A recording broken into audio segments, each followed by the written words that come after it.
Hi there folks, how are you doing? I'm the Reverend Danny Crosby, a Unitarian minister serving congregations in Altrincham and in Urmston in the northwest of England. And I'm offering this devotion as a balm for the heart, for the mind, for the spirit and the soul. And today's title is Altruism, Selfishness and Self-Love. But before we begin, let's just prepare ourselves. I invite us just to still ourselves together now in silence. Let us invite a loving presence to be here amongst us and to awaken from deep, deep, deep down within us all, at the core of our being, the essence of our humanity. I have lit the flame of freedom in this cup of belonging, acceptance and love. Let us join together, although physically separate but united in our devotion to life and to love. Be still with me and enter into the crescent fold of my arm as we join as one in this time and in this space. Wind your thoughts like a river toward the centre of who we are as one humanity in this our shared world. Be still with me as we join together on the beautiful journey. We are vessels sailing together in the ship of love and the ship of life, journeying on the waters of life, alive with a purpose and a strength that's perhaps not fully known to us.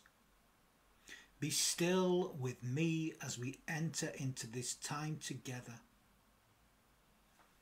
May there be stillness in our hearts as we join together in the spirit of love and the spirit of gratitude for life itself. Let's sing the joy of living in all life's mystery. Amen.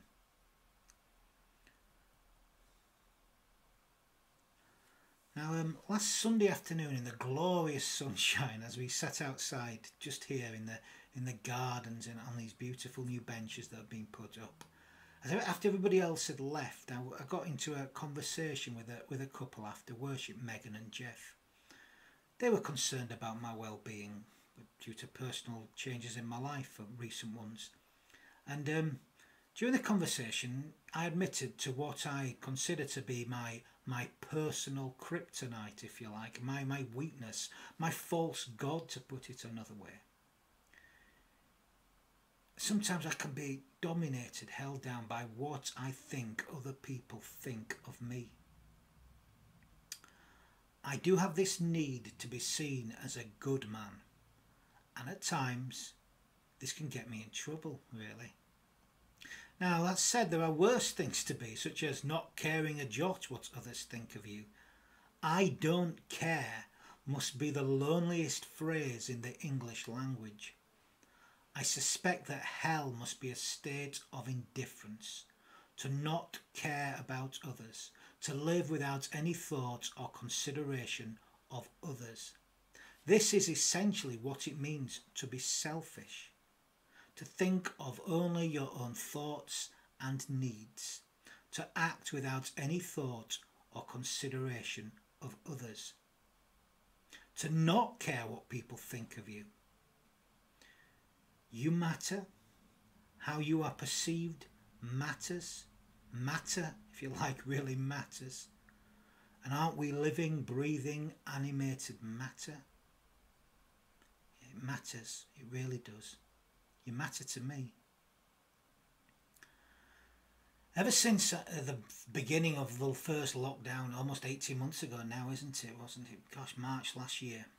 Ever since, most Sundays, or often on a Sunday evening, I've attended a regular Zoom group. And the group, we explore certain aspects, I suppose, of spiritual development. It's the only one out of several that I used to attend that I still attend. I get so much from it. Well, that I still attend, other than, of course, the ones that I still lead myself. Well, last Sunday we got into a conversation about selfishness and altruism, actually.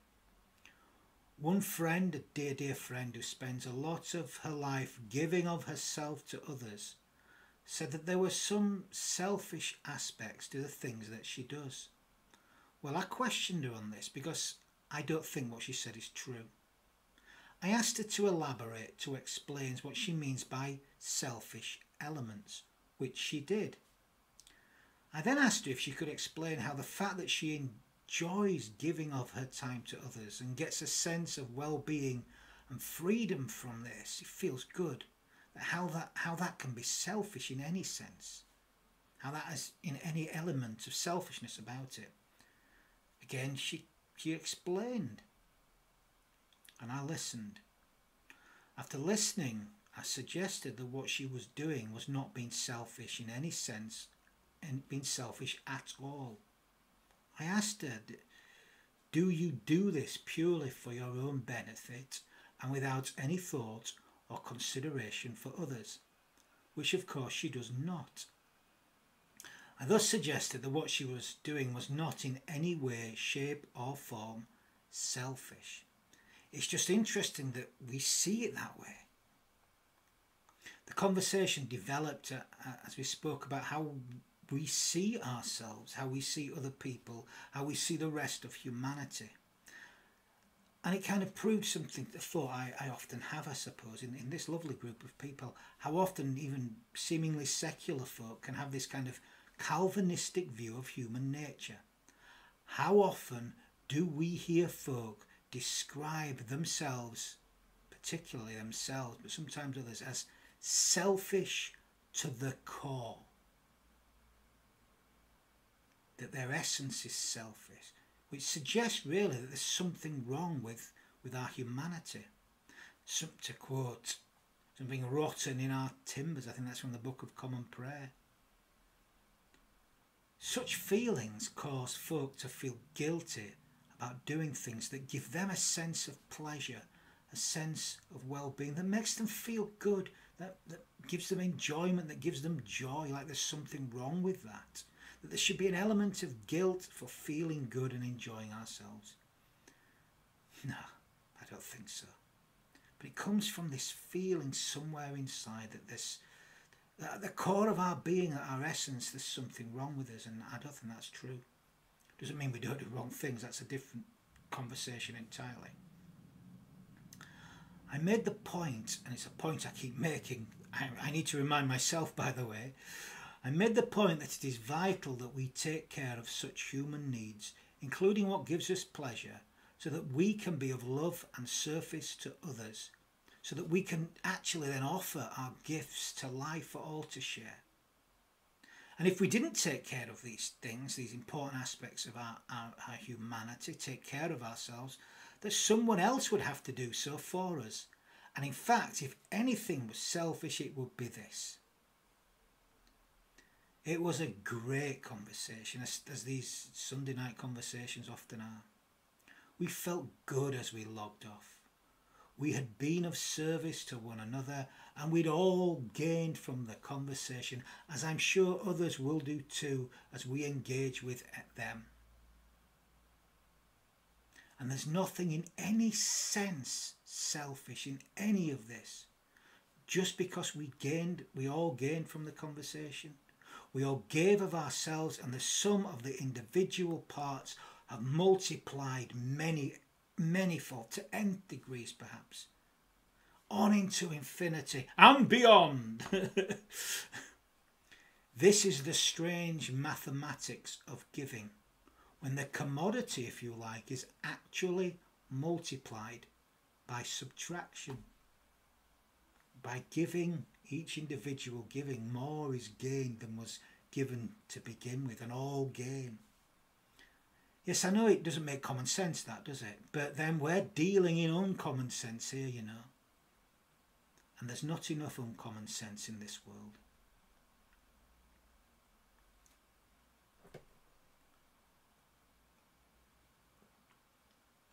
It was a fruitful day Sunday, you know, for me, after I'd finished work.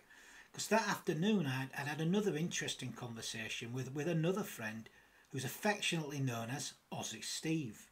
He's called Aussie Steve because he's Australian and his name's Steve. Simple really, isn't it? Now, Steve spends a lot of his time in Israel, where all his children are, and some time in England. His wife is English. Sue and myself had stayed with Steve and his wife when we visited Israel a couple of years ago. I'd been invited to speak there at an event, and what an experience it was. I gained so much from the visit. I had given of myself, but I'd gained so much more in return. So it wasn't an absolutely altruistic trip, of course not. Of course it wasn't. But there was no sense of selfishness involved either. Gosh, it was all about giving and receiving and multiplying as we gave and received. How that power expands and grows, develops, as people give from their pot and their cup is overflowing. That's the strange mathematics of giving, if you like, of how love multiplies by giving. It's not a limited amount, quite the opposite. Steve was going back to Israel the next day and wanted to talk through a few things with me. We're going to stay in contact in Zoom. In fact, we over the next few months, in fact, we had a chat on Friday this week. Now, after we talked about the matter that we'd actually met up for, we found ourselves wandering down all kinds of other avenues. Obviously, some things about the state of the world and people's response to the state of the world. We talked about freedom, actually, but we also talked of responsibility. Well, I kind of brought that one up because that's just me, isn't it? We talked about the measures that have been put in place to contain COVID and the current relaxations in this country, the vaccine rollout and people's objections to all kinds of things, some of our own objections to these things, balancing all sides, all needs. Impossible to get right, of course it is.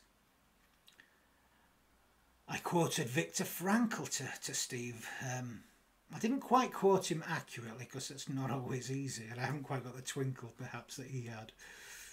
But in what I was saying, I captured the essence of this one of my favourite quotations of Victor's, quotations that's been ringing in my ear for the last the last 18 months really. Here's what he said towards the end of actually Man's Search for Meaning, in the last section. Freedom, however, is not the last word. Freedom is only part of the story and half of the truth. Freedom is but the negative aspect of the whole phenomenon, whose positive aspect is responsibleness.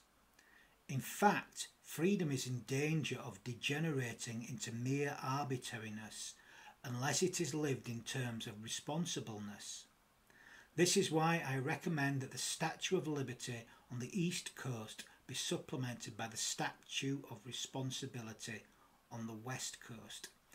This is something I talked about last year, but in America they have this Statue of Liberty and that's what they talk about. But he believes that on the West Coast, maybe California or somewhere, there should be this Statue of Responsibility to remind us really of what it is to be a human in community, really, with other humans. Freedom on its own is not enough. In fact, you're not free, really, if you're not responsible. So me and Steve, we spoke of freedom and responsibility. How you can't authentically have one without the other. You need both.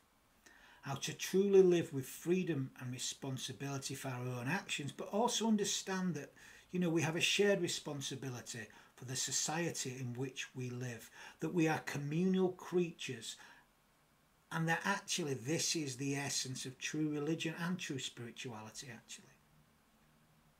Something that can often get lost in some modern understandings of spiritual thinking, certainly since the Enlightenment.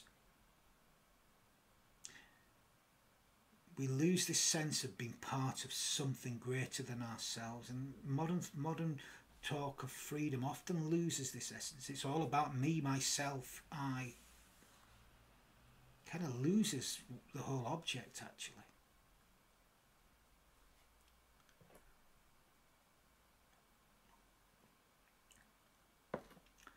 I recently came across a meme on Facebook depicting two picture of two fish together, side by side, on two separate images. One was swimming in a great ocean and the other in a tiny little bowl. The image was an illustration really of the difference between spirituality and religion. The image suggested that the fish in the bowl is restricted by the confines of its environment, religion, whereas the fish in the ocean had limitless expansion, spirituality. I got the critique and I've quite a bit of sympathy with it actually. That said, in truth, if truth be told, neither image really appeals to me. I wouldn't want either of those. I wouldn't want to live in either of those states. You see, the fish in the ocean is swimming alone, and this can often be the problem with what passes for modern so-called spirituality, if you like. Because the truth is, no one swims alone. We swim in the vast ocean of life, and whatever your spiritual beliefs and practices, you cannot live them. You cannot live them alone. Besides which, they are too limited and too limiting if they're not shared with others in the vast ocean of life. We gain so much from what we share with one another. You see, you can have free religion which is not confined and is in fact open to new things. These things that come to us as we interact with other fish in the vast ocean of existence, if you like. No one is an island. Surely always wanting to swim alone is another way of limiting life and our experiences. It's important to swim alone for a while, actually. There are times when you do need to be alone, of course you do. It's probably necessary, but not for long periods of time. For if you are, it's just another way of avoiding life, actually, not experiencing life. And surely that's the most limiting thing you could do. Anyhow, I've digressed a little, sorry about that. Back to the conversation with Steve. It moved on to Judaism, actually, and what some might see Judaism, I suppose, as one of those fish in a small bowl. But the conversation, he wanted to talk to me about Judaism and Jesus within the Jewish tradition, and what we kind of talked about together. He instigated the conversation, what we saw his purpose, I suppose, his mission as at his time with his own tradition. He was a Jew, of course. Remember that. Some people of the Christian tradition, for some reason, forget this. He was nothing other than that all his life. We both agreed that essentially he was trying to bring the faith back to the people. That he saw that somehow the laws had got lost during this period of time, and they seemed purely focused on the Father, on God, on the divine, and not focused on the people. It somehow got lost. The conversation then developed into a critique of this entirely getting lost also in the Christian tradition, which seemed to have become more about the laws and the doctrines and the structure of the tradition, and had lost these simple human teachings. They'd become another limited bowl, if you like. They'd lost the essence of humanity, humility, and the earth, the humus, the whom. It was all about the heaven and not the earth, if you like. Not the now, not the place where we find ourselves, the vast ocean of life, to use another metaphor, if you like. At their essence, though, the Judeo-Christian tradition called folk to respond to God's love by loving their neighbour as themselves. This doesn't seem limiting at all. To me, it's meant to be an ever expanding experience, but somehow this tradition gets lost. Also, of course, if we have no love for ourselves, it will be very hard, if not impossible, to love our neighbour. In fact, what we end up doing is putting ourselves in our own limiting bowls. I have learned that people do in fact love others as much as they do love themselves. The problem is that so many of us don't love who we are. If we believe that we are selfish to the very core, it will be very difficult to show love to others who we can then see in the same way. If we see that there's something wrong with the essence of ourselves and something wrong with the essence of others, we're not going to love them. We're not.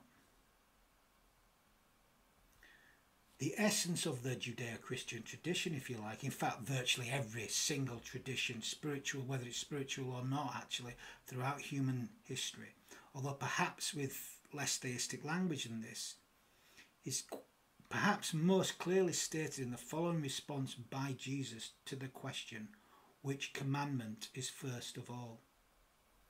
To which he seemingly condenses centuries of teaching and prophetic witness into these few enduring phrases, beautiful phrases. Here's what he said. The first is, "Hear, O Israel, the Lord our God, the Lord is one. You shall love the Lord your God with all your heart, with all your soul, with all your mind, with all your strength." The second is this, "You shall love your neighbour as yourself. There is no other commandment greater than these." But we don't do it. Or maybe we do. Maybe we do love our neighbour as we love ourselves. The problem is that we fail to recognise that love within ourselves and within everything. So maybe we do. The problem is we don't see that love.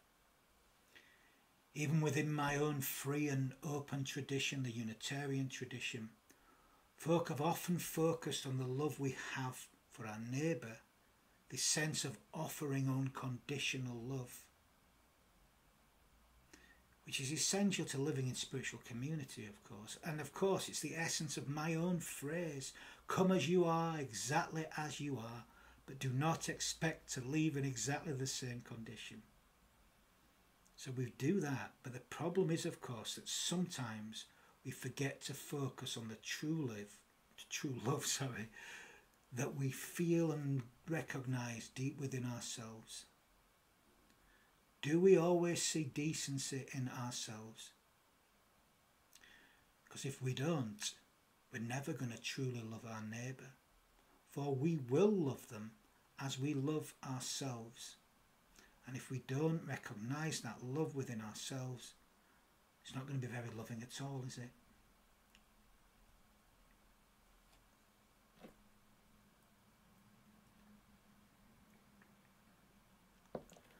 I know I can be my harshest critic. I have been at times in recent weeks as I've recognised some of my failings, where I've fallen short of what I'd like to be. My kryptonite is to be seen as a decent person.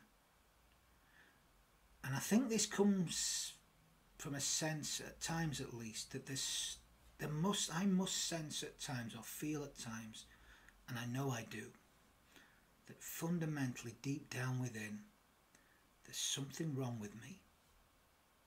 Now intellectually I know that's nonsense, it's not true, but that doesn't mean at times I don't feel that. At times I do feel that.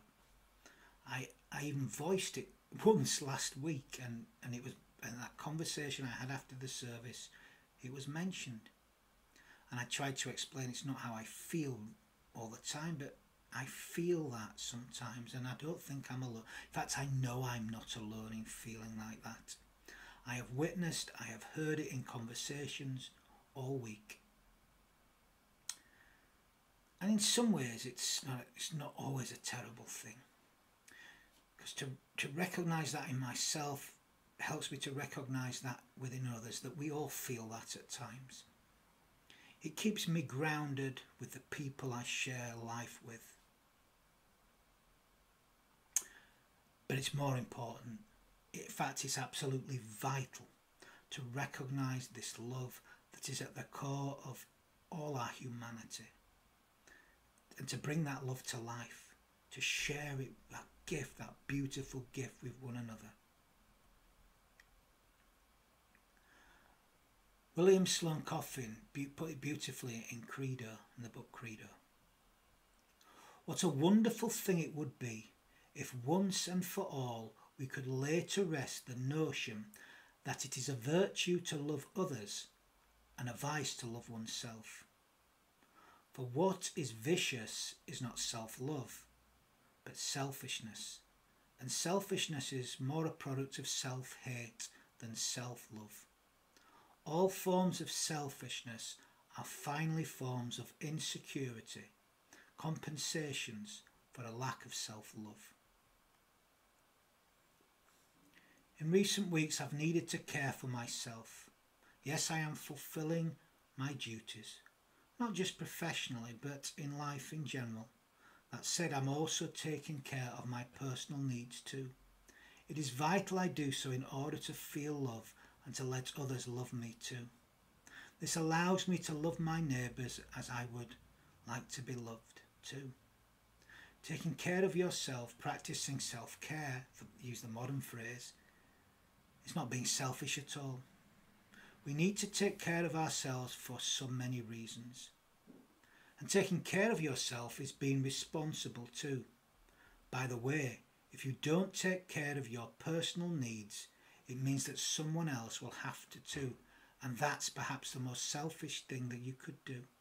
If you don't take care of yourself, someone else will have to take care of you. I received a wonderful gift this week. In fact, I've received many gifts all week and I've gratefully accepted them. But thank you, life. Thank you, people in my life. Beautiful people. On Tuesday evening, my evening appointment was cancelled. So I decided instead of just sitting and working, I'd go home and relax. I was going to watch the cricket actually, the international T20. I thought if I leave early, I won't get caught up in the traffic that's going to Old Trafford to watch the game live. Sensible, you'd think, yeah. Well, as I was driving home, my phone rang. Now I thought, oh, it always rings when I'm driving. So I ignored it and didn't answer it at the time because obviously that's unsafe. But as I pulled into the drive at home, it went off again. So as I stopped the car and I obviously parked up and then answered the phone. And it was a friend, Helen, asking if I'd listened to the message from the call I'd just received. Apparently it was a message from her mum. I said, no, I haven't. Well, she goes, well, listen to it. I won't tell you what it's about, just listen to it. So I did. And her mum told me that she had I just rang her actually. I didn't really even listen to the message. I just rang her mother immediately. And she told me she had a spare ticket for that cricket match that night. And would I like to meet her and go with her? She told me her friend was unwell and that she didn't want to go on her own. I said, oh yes, please. Would I like to go? I most certainly would. So I went and met her and we went off together. And it was just wonderful. What a great game and what a great thing to be a part of. It was just what I needed, just what the doctor ordered, if you like. And the occasion, the experience was a beautiful example of allowing life to take care of me and someone else at the same time. And there's no selfish in that, is there? In fact, we both gained from being together. If I'd not gone, she wouldn't have gone. So we both gained by receiving and giving. And wasn't it wonderful? There we were, sat together, a Yorkshire man and a Lancastrian woman, enjoying the cricket together. Wonderful. The mistake we make is that we often equate self-care or self-love even with selfishness. There are, of course, forms of self-love, such as narcissism, that are entirely selfish. But true self-love is not selfish at all. The ancient Greeks named this philautia, which they saw as the highest form of love actually. They believed that without it a person could not offer the other forms of love in a positive sense. Self-care, true self-love is not selfish at all. But it's not about acting without thought or consideration for others, which is what selfishness is. It's quite the opposite of that actually. For by doing so, it will allow you to love your neighbour too. For you will love them as you love yourself. We need to let go of the idea that loving ourselves truly as we are, warts and all and beauty spots too, is in any sense selfish in any way, shape or form. It just isn't. It's just not the right word. Please remember that a selfish person is interested only and exclusively in themselves. They want everything for themselves, can see nothing but themselves. A selfish person does not love themselves too much, but too little probably. You see, the truth is that a truly selfish person is incapable of loving others because they are seemingly unable to love themselves. They see no love at the core, so they grasp at everything. And it does not fill that empty hole. To truly love yourself is to follow that greatest commandment. It is to acknowledge that love is at the root of all that we are. For if we do not love ourselves, we cannot love our neighbour. We cannot love anything. Because we think there's something wrong at the core of ourselves and everything. That's dangerous. Parker Palmer said that self-care is never a selfish act. It is simply good stewardship of the only gift I have, the gift I was put on earth to offer others. Taking care of ourselves emotionally, mentally, physically and spiritually is not a selfish act. In fact, I would suggest to not do so is actually more like selfishness. It is our responsibility, in fact, to take care of the life we have been given. Each life is unique and it's there to be utilised for the purpose of all life. To truly achieve this, we need to take care of ourselves and to express our joy in life. You see, to be joyful, to be happy, is to express all that you are. To be all that you can be is not selfish. It's a true expression of love in all of love's forms. It's to sing the joy of living in all life's mystery. It's what we're here for. And it inspires others to love both themselves and each other and all life for that matter. Remember, please remember this, that you matter. You really do. Matter truly, absolutely, positively, if you like, matters. It really does. Matters so much.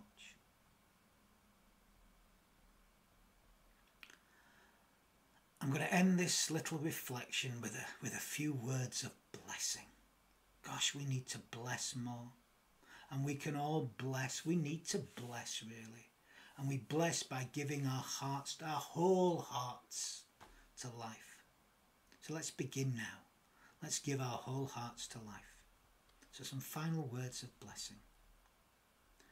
Many days we share life together and flower and flow with all that is and was and ever shall be. Let us bless life in our hearts and through our thoughts, our words and our deeds. And if we do, life will bless us in return. So let's bless life in all that we feel, in all that we think, in all that we say, and all that we do.